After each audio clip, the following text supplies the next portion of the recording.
Hey, is that you, Sas? Oh, hi. How are you doing? I'm good. What are you up to today? I'm gonna go riding out later, and I'm just feeding some hay to the horses right now. Cool. Can I come along with you and ask some questions? Yeah, sure. Come along. Come on, Kopi, come.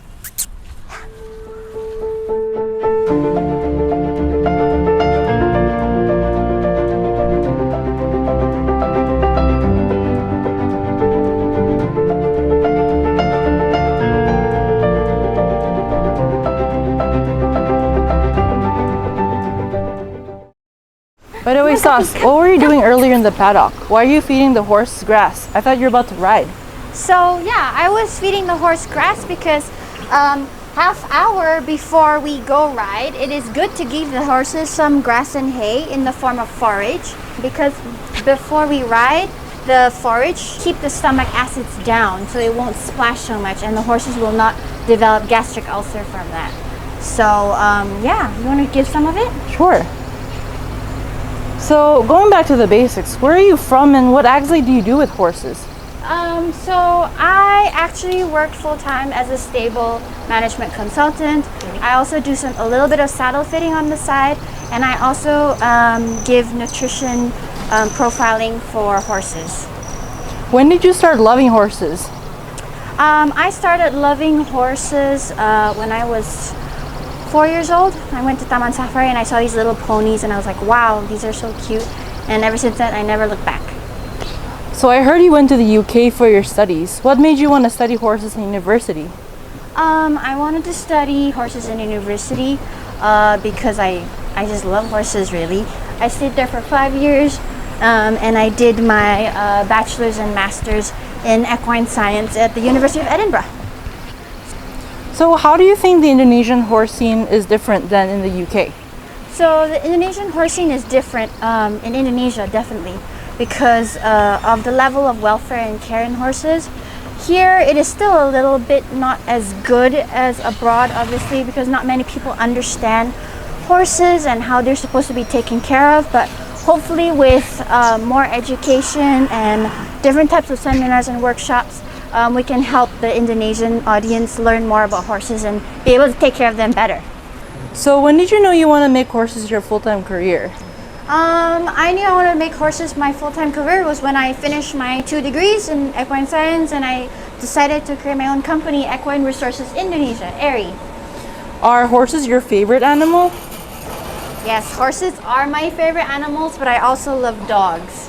Horses are basically oversized dogs, I would say. Do they get along? Hey. Yeah, they get along really well because dogs usually respect horses because they're bigger. What's one fun fact about horses no one knows? One fun fact about horses that no one knows is that they're super sensitive animals. So if a fly lands on a muscle or any muscle in the horse's body, they will actually twitch like that. You see that? Oh. Sorry, girl. So if a horse can feel something as light as a fly on its skin, does the horse feel comfortable when a person sits on the saddle? Will it feel any more pain if it's a heavier person, for example? Yeah, so that's why it's so important that all saddles are fitted to their horse's shoulder, because every single horse's back is completely different. So that's why it's so important to saddle fit your saddles. So you previously mentioned the difference between the horse treatment in the UK and Indonesia. If you had to rate from 1 to 10, how would you rate horse welfare in Indonesia? Horse welfare in Indonesia is still a solid 5, I think, out of 10, because their care here in Indonesia is not exactly up to normal standards around the world, and there needs to be a lot of education work done so that the horses can be cared for better. So have you ever had any riding injuries? Yeah, I've actually broken my collarbone falling off a polo pony when I was 13 years old. What goes through your mind when you're riding? A lot. How the horse is feeling, how I'm feeling. Am I helping him to be ridden better? Is he being engaged? So many things. Where do you see yourself in 10 years?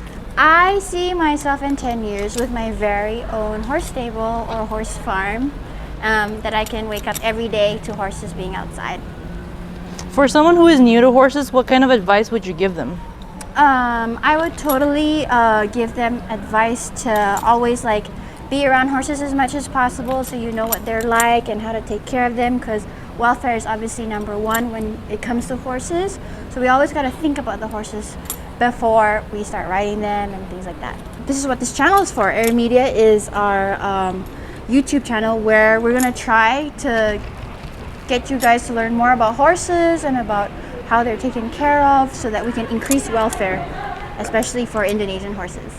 Well, thanks so much, Sas, for taking us around. Yeah, you're welcome. I'm glad you could come along. See you next time.